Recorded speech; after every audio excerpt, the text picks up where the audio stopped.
बिस्मिल्लाहिर्रहमानिर्रहीम। अस्सलाम वालेकुम डियर स्टूडेंट्स। आज हम एक दूसरा टॉपिक करेंगे जिसका नाम है प्रोटीन। प्रोटीन हमारे पास एक ऑर्गेनिक कंपाउंड है, इसके बारे में आज हमारी वीडियो है। इसकी जो डिराइवेशन है, derive from the Greek words. ये एक ग्रीक वर्ड से डिराइव है, प्रोटियस से, और इसका मतलब है प्राइम इम्पोर्टेंस। प्राइम इम्पोर्टेंस का मतलब ये है कि इसकी एबंडेंस जो है या इसकी इम्पोर्टेंस जो है ये हमारे लिए लाजमी है। अगर ये नहीं है तो लाइफ इसके बगैर मुश्किल है। तो इसी वजह से इसको क्या कहा जाता है, प्राइम इम्पोर्टेंस कहा जाता है। अब ये इसकी थोड़ी बहुत हिस्ट्री पढ़ लेते हैं कि ये प्रोटीन का टर्म किस तरीके से आया। बर्जीलियस एक स्वीडिश साइंटिस्ट या स्वीडिश केमिस्ट, बर्जीलियस एक स्वीडिश केमिस्ट था। उसने टर्म यूज़ किया था protein for all the organic compound. उसने ऑल ऑर्गेनिक कंपाउंड के लिए ये टर्म यूज़ किया था प्रोटीन। लेकिन बाद में एक दूसरा साइंटिस्ट आया, केमिस्ट आया, डच केमिस्ट था मोल्डर, और उसने 1838 में प्रोटीन का जो टर्म है उसी कंपाउंड के लिए यूज़ किया है जिसमें जिसकी हाई मॉलिक्यूलर वेट में क्या पाया जाए, सबसे ज़्यादा नाइट्रोजन पाया जाता है। तो उस कंपाउंड के लिए मोल्डर ने प्रोटीन का वर्ड जो है वो इस्तेमाल कर लिया। बर्जीलियस ने ये टर्म ऑल ऑर्गेनिक कंपाउंड के लिए इस्तेमाल किया था, लेकिन मोल्डर ने उस ऑर्गेनिक कंपाउंड के लिए ये प्रोटीन का लफ्ज़ जो है वो इस्तेमाल कर लिया जिसमें नाइट्रोजन की एबंडेंस सबसे ज़्यादा हो या ज़्यादा हो। तो इस वजह से इसको इसकी जो नेम है वो मोल्डर ने दिया है। फिर ये तो थोड़ी बहुत हिस्ट्री हो गई अबाउट द प्रोटीन। अब एलिमेंटल कंपोजिशन देख लेते हैं प्रोटीन के। प्रोटीन में जो कार्बन है, हम ये कहते हैं कि प्रोटीन, एक डिफिनीशन इसका हम शॉर्ट सा ये कर लेते हैं कि ये हमारे पास क्या है, protein are organic compound. Protein are organic compound composed of carbon, hydrogen, oxygen, nitrogen and sometimes sulfur। ये हम कर लेते हैं। अब ये एक शॉर्ट सा डिफिनीशन अबाउट द प्रोटीन है। अब इसमें कार्बन की मकदार कितनी है, हाइड्रोजन, ऑक्सीजन, नाइट्रोजन और सल्फर की मकदार कितनी है। तो इसकी एलिमेंटल कंपोजिशन ऑफ प्रोटीन में सबसे ज़्यादा जो है वो कार्बन है, वो 50 से लेकर 55% तक इसमें कार्बन होगा। इसी तरीके से हाइड्रोजन जो है वो 6 से लेकर 7.3% होगा। ऑक्सीजन जो है वो 19 से लेकर 24% तक होगा। नाइट्रोजन जो है वो 13 से लेकर 19% होगा, और सल्फर सबसे ज़्यादा कम होगा। मतलब ये कि ये 0 to 4% जो है वो इसकी एबंडेंस होगी। तो ये प्रोटीन की कंपोजिशन है कि इसमें कार्बन, हाइड्रोजन, ऑक्सीजन और नाइट्रोजन की एबंडेंस कितनी हो सकती है।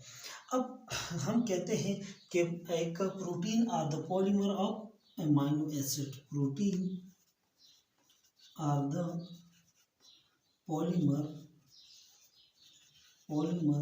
of amino acid। प्रोटीन जो है वो क्या है, एक पॉलीमर है, किस चीज़ का, एमाइनो एसिड का। पहले देखते हैं कि एमाइनो एसिड है क्या चीज़। मैंने जो ये वाला स्ट्रक्चर ड्रा कर लिया है ये किसका है, एमाइनो एसिड का जर्नल स्ट्रक्चर है। इसमें इस वाले ग्रुप को क्या कहा जाता है, एमाइनो ग्रुप या एमिनो ग्रुप। Amino group. और इस आर को क्या कहा जाता है, अल्काइल ग्रुप कहा जाता है। और इसको कहते हैं क्या चीज़, कार्बोक्सिलिक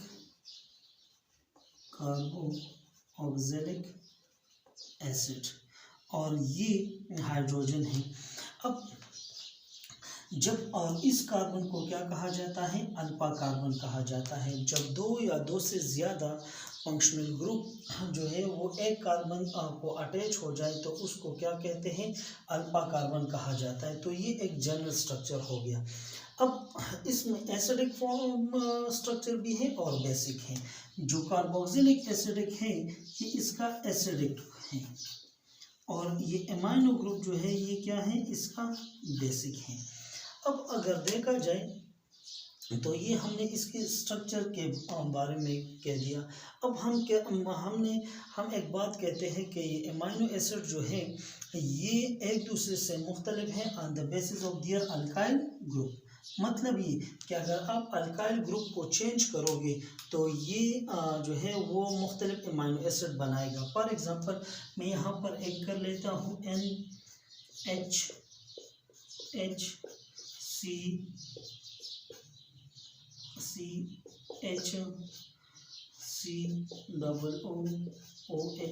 अब यहाँ पर अल्काइल की जगह मैं क्या कर लेता हूँ H, तो ये हमारे पास कौन सा एमाइनो एसिड बन जाता है, ग्लाइसिन। और ग्लाइसिन हमारे पास सबसे सिंपलेस्ट एमाइनो एसिड है।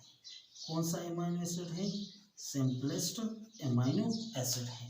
अब इसी तरीके से अगर मैं यहाँ पर एक दूसरा कर लूँ NHH और CH और OH। अब अगर इसकी जगह मैं क्या कर लूँ, इसकी जगह अगर मैं जो स्ट्रक्चर है इसकी जगह अगर मैं CH3 लगा लूँ, क्या लगा लूँ, CH3 लगा लूँ, तो ये हमारे पास बन जाएगा क्या, Alanine। इसी तरीके से अगर मैं इसी की जगह एक दूसरा बना लूँ HCHCOH, अगर यहाँ पर मैं एक दूसरा कर लूँ CH3OH, तो ये मेरे पास क्या बनेगा, सीरीन बनेगा। इसी तरीके से थियोनीन, विलीन, मुख्तलिफ जो है वो एमाइनो एसिड मेरे पास बन सकते हैं। देखिए यहाँ पर अगर यहाँ पर मैंने H लगा लिया तो ये बना ग्लाइसिन, यहाँ पर मैंने CH3 लगा लिया तो ये बना एलानिन, यहाँ पर मैंने CH3OH बना लिया तो ये बन गया क्या, सीरीन। कहने का मतलब ये है कि अगर आप इसके अल्काइल ग्रुप के साथ अगर आप मुख्तलिफ कंपाउंड जो है वो ऐड करोगे तो ये हमें मुख्तलिफ किस्म के एमाइनो एसिड देगा। अब जो स्टैंडर्ड एमाइनो एसिड है वो हमारे पास अबाउट 300 स्टैंडर्ड एमाइनो एसिड है नेचर में, लेकिन इसमें 20 एमाइनो एसिड जो है वो हम मुख्तलिफ एमाइनो एसिड जो है वो यूज़ होते हैं for the formation of protein. Protein की फॉर्मेशन के लिए ये यूज़ होते हैं। अब हमारे पास एमाइनो एसिड के मुख्तलिफ टाइप्स हैं, लेकिन एक टाइप हमने किया हुआ है essential amino acid, non essential amino acid और सेमी एसेंशियल एमाइनो एसिड का। एसेंशियल एमाइनो एसिड वो एमाइनो एसिड है जो हमारी डाइट में होगा, must be present in our diet, ये हमारी खुराक में होगा and can not synthesise by our body, और हमारी बॉडी जो है इसको सिंथेसाइज नहीं कर सकती, इसको प्रिपेयर नहीं कर सकती। मिसाल के तौर पर फिनाइल एलानिन, मेथियोनिन, ट्राइट्रिप्टोफैन, ये ऐसे एमाइनो एसिड है जो हम अपनी खुराक से हासिल करते हैं, हमारी बॉडी जो है इसको सिंथेसाइज नहीं कर सकती।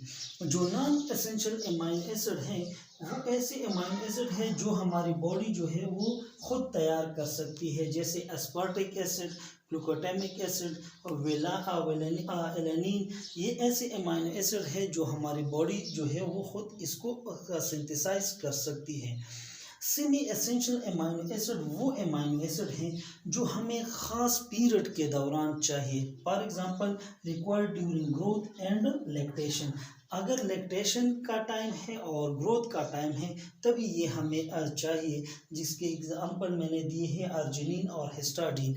तो ये हमने थोड़ा बहुत बता दिया अबाउट द एमाइनो एसिड। आगे जाके हम इसके लेवल ऑफ ऑर्गेनाइजेशन के बारे में भी बताएंगे नेक्स्ट वीडियो में। Thank you.